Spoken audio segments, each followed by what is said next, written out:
Was Hannah Montana right when she said, "Mix it all together and you get the best of both worlds"?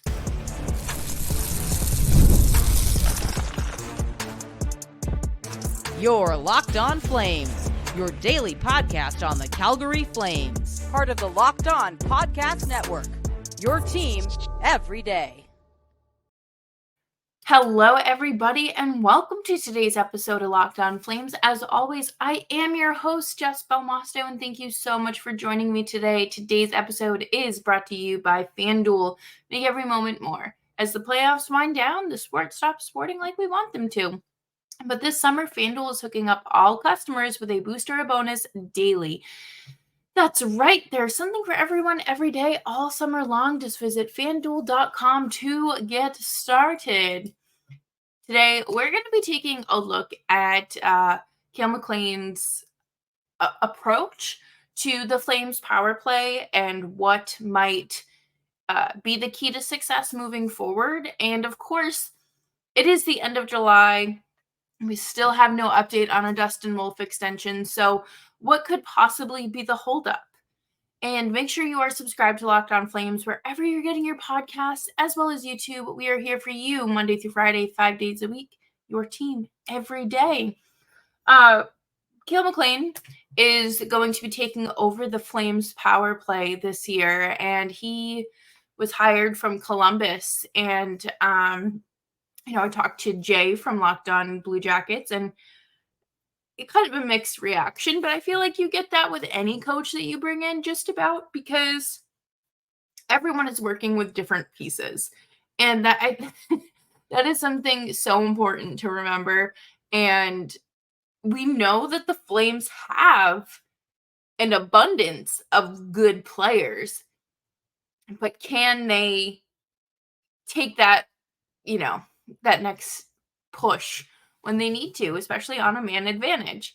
Coming in, he wants to give the players a foundation and develop a strategy for playmakers. And he goes on to say, we want our style, but also want to be able to adapt and make sure we can make plays against any penalty kill formation. I think that that's great. I mean, that really does sound like a a really fundamental approach to running any unit. But I think really for the Flames, or any team, you don't want to be in an easily readable situation. I think about the Washington Capitals and how so many penalty kill units do not go after Ovechkin. And he goes right into, right by that dot, and he nails it home. So it's like, you need to have confidence when you play. You need to be able to rely on, certain plays to get things done, but also be able to adapt on the fly, because we see how drastically different things have changed in the NHL over the last 5 years. I think that going back to the Columbus Blue Jackets in 2019, I thought the way that they had that power play was fantastic. It was, it was like a diamond and one guy, and they ran with it. And I thought it was pretty neat, and it was successful, and that's why it helped get them to the playoffs. But again, I feel like the Flames are missing a few pieces, or haven't been able to unlock these traits in players for whatever the case may be. I think that the lack of finishing is something that's highly noticeable on the power play, and even at even strength, my mind just instantly goes back to where we were 2 or 3 years ago, when you knew you could count on Gaudreau and Tkachuk to get down in front of the net and be there and have that that attack mode. Having playmakers is great, but it's, you need that finishing touch to finish the play. This stat actually blew my mind, because I feel like obviously the season ended in April, and it was a bummer of an ending for a lot of different reasons. But over the final 6 weeks of the 2023-2024 season, the Flames had the NHL's fifth best power play, converting at a 27.1 or a rate of 27.1. To me, that's crazy. I wish that they could do that for longer periods of time, and that would be super helpful. But it's great that they were able to find something that works, and especially with losing key players like Hanifin, like Tanev, like Elias Lindholm. You can't just pick guys up off the street and randomly, have them fill in at the same rate and same success level. Kadri also scored 6 of his 10 power play goals over the last 6 weeks, which is, that's 1 power play goal a week if you're, an average of that. And Kadri, Kuzmenko, Sharangovich, and Huberdeau combined for 41 power play points in those final 6 weeks.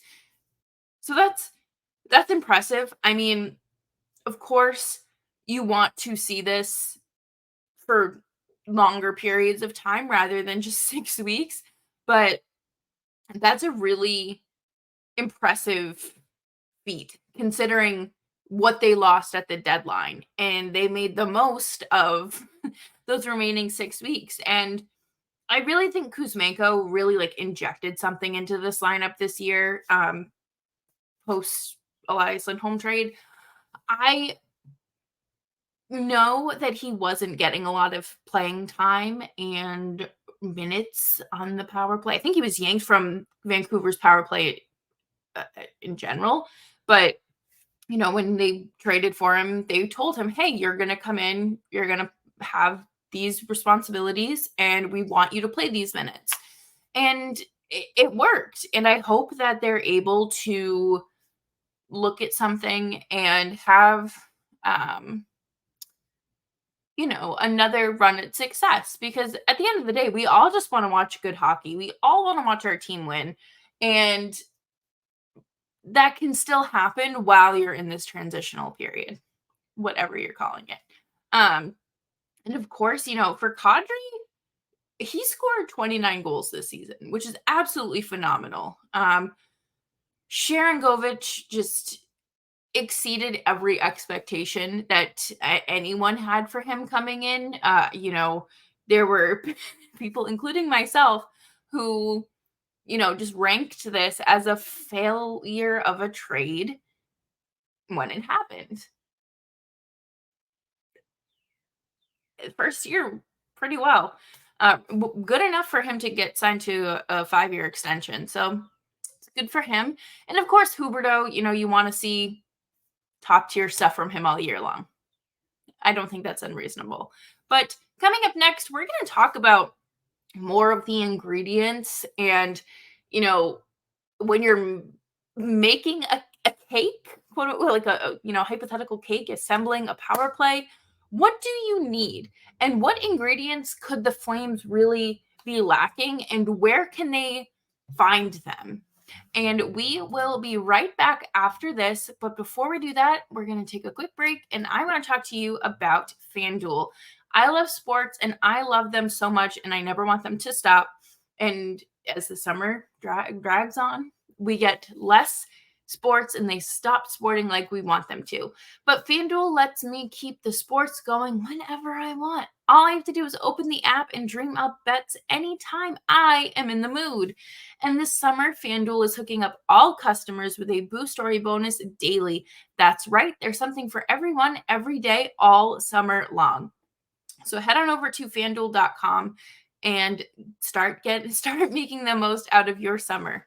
FanDuel, official sports betting partner of Major League Baseball.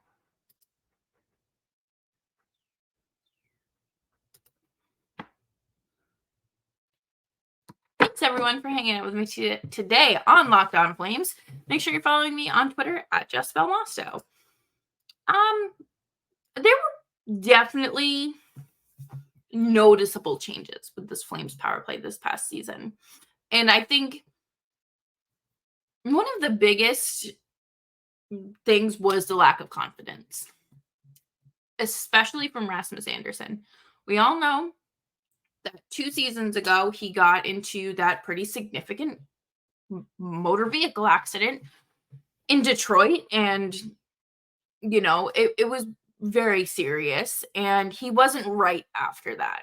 And that's not something you can just bounce back from. It takes time, and we were looking for that. The biggest thing that I felt that was missing, besides the confidence, and it goes hand in hand, was Rasmus Andersson's just that slap shot on the power play. We knew when that was coming like clockwork, and it never came.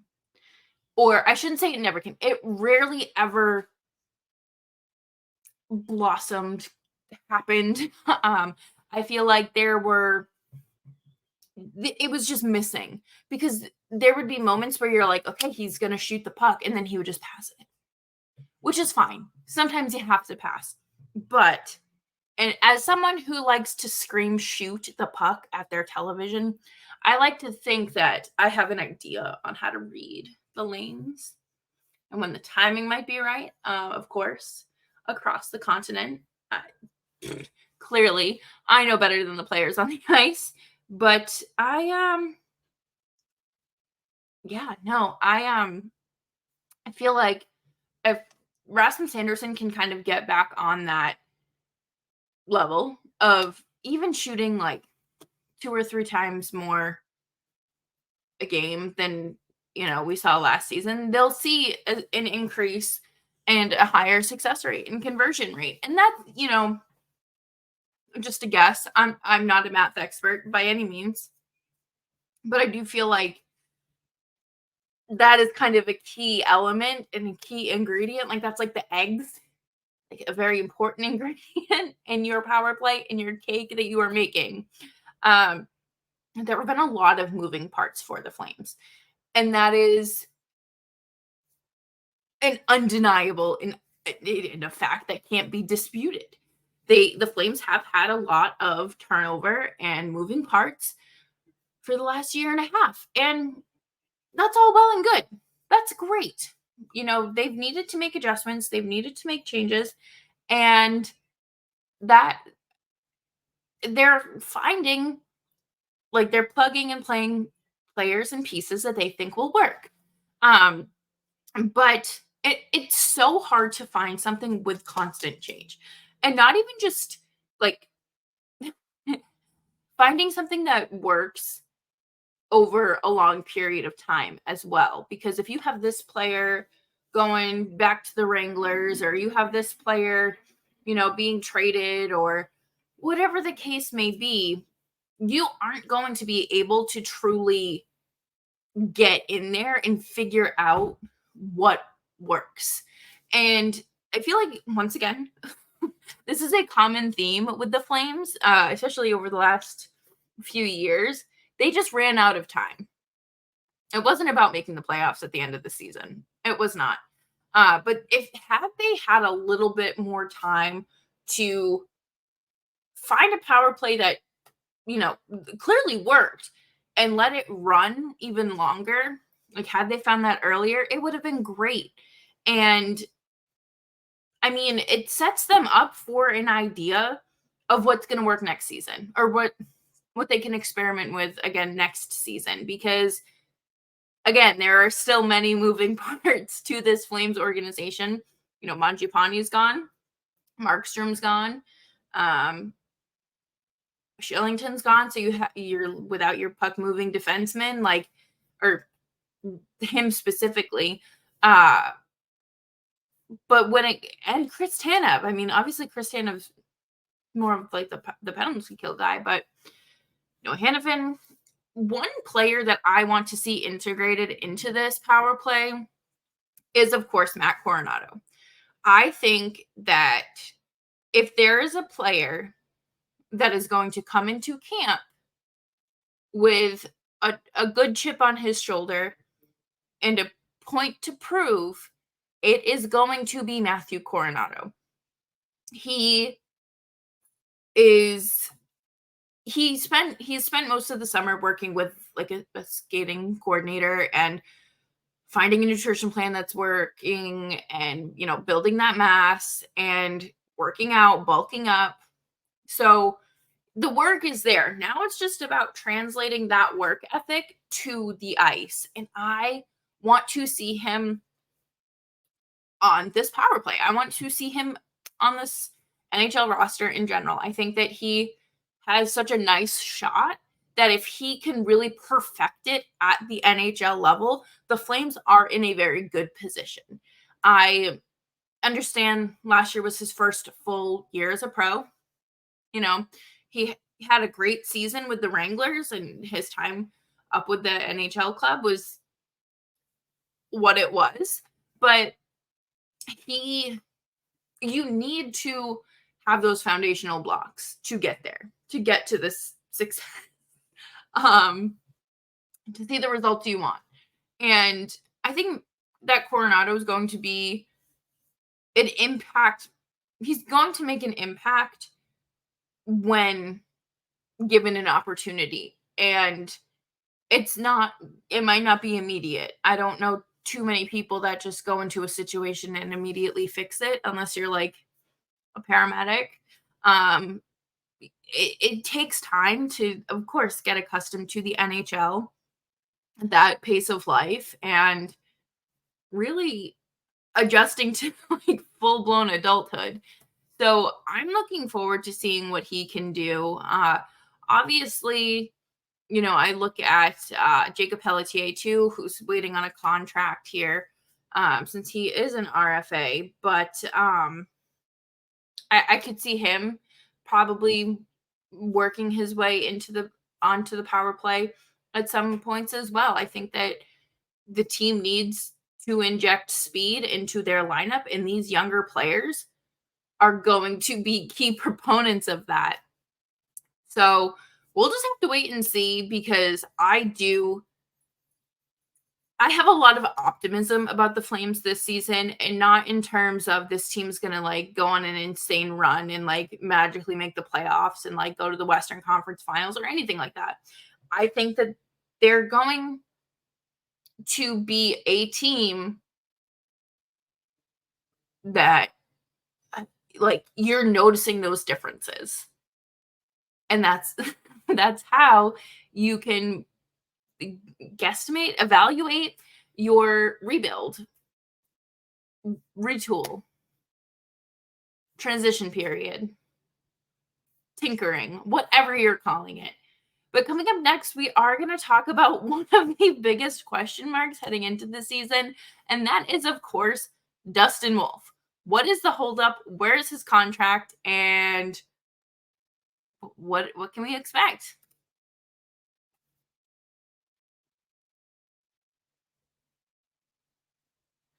Thanks, everyone, for hanging out with me today on Locked On Flames. I hope you all have a fantastic week this week, and make sure you are subscribed to Locked On Flames wherever you get your podcasts, as well as YouTube. We are here for you Monday through Friday, 5 days a week, your team every day.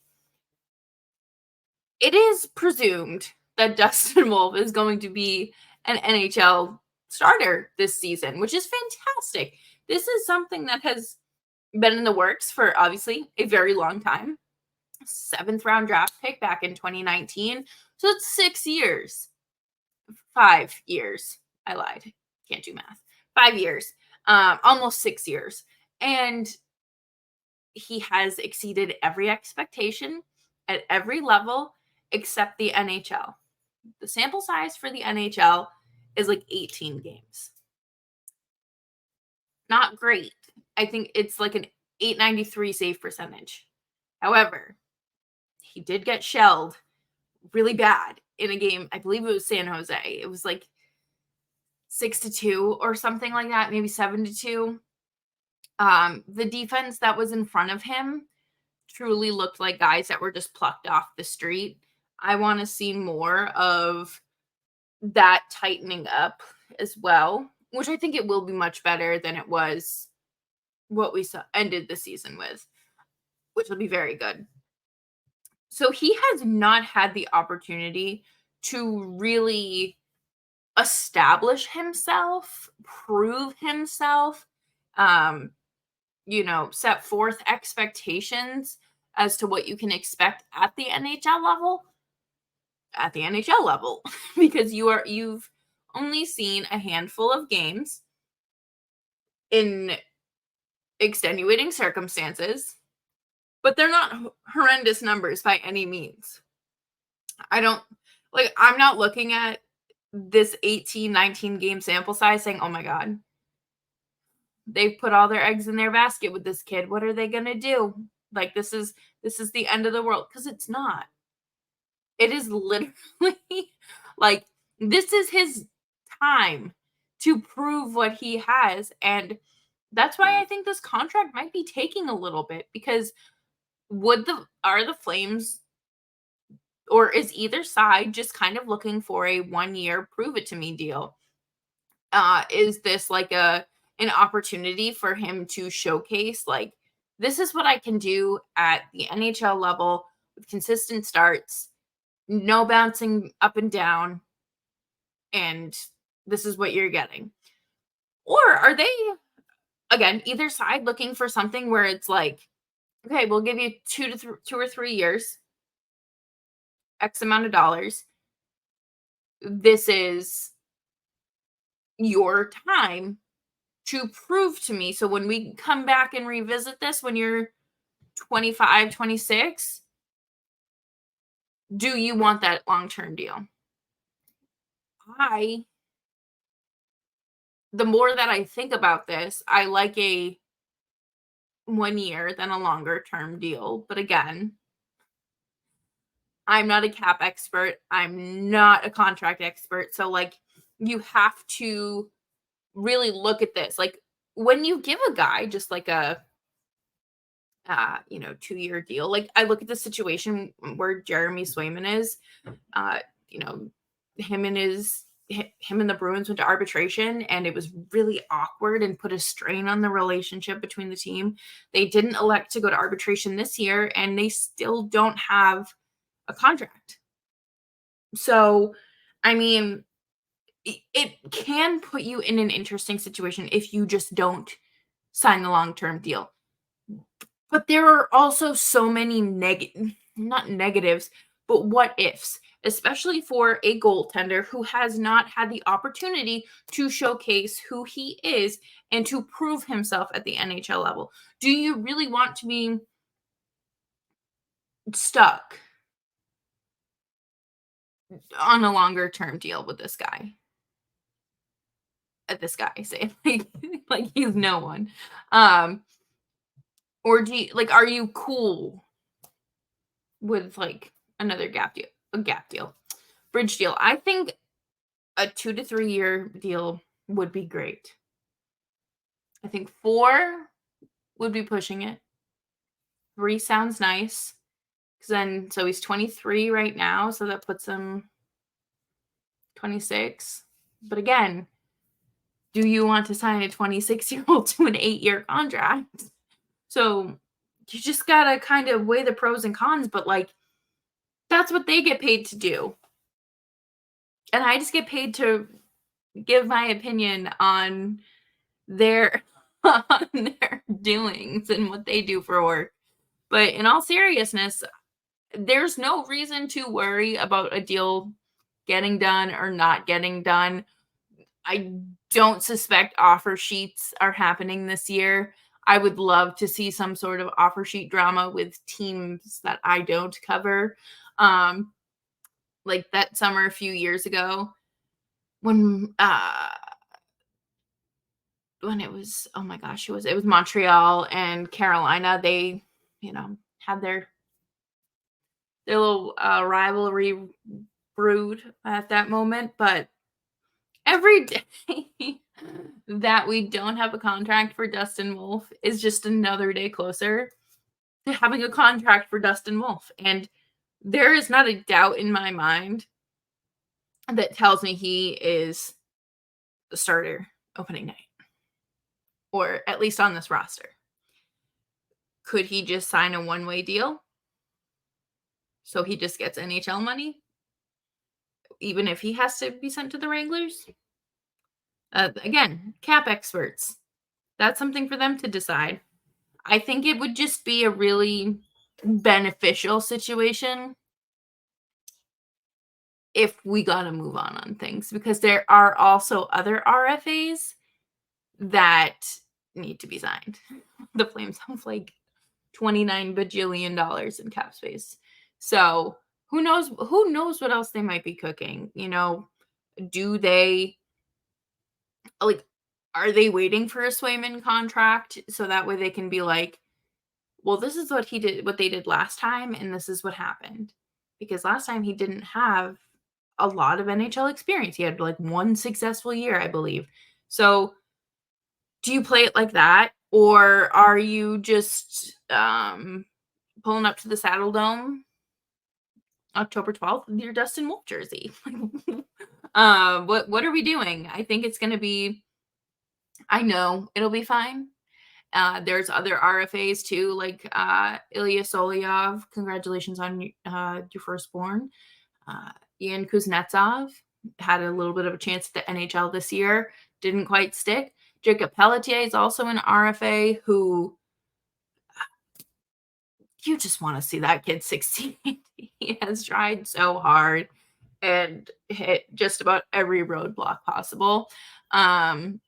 So this is looking to be his year as well. Like, again, you could trade these players. Not Dustin Wolf. We are removing Dustin Wolf from that equation, but you could trade Pelletier, Kuznetsov,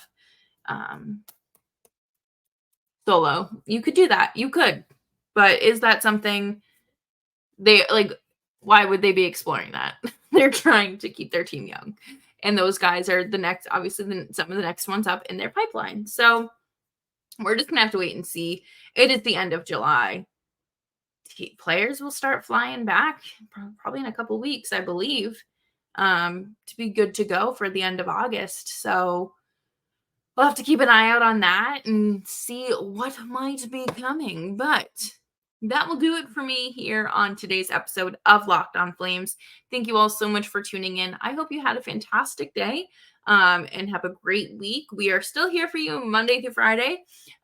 Starting in August, we will be cutting back to 3 episodes a week, but still here for you whenever there's news, throughout the week. So make sure you're subscribed so you never miss an episode, and make sure you have those notifications on, and I will see you next time. And hopefully, again, we are discussing a Dustin Wolf extension.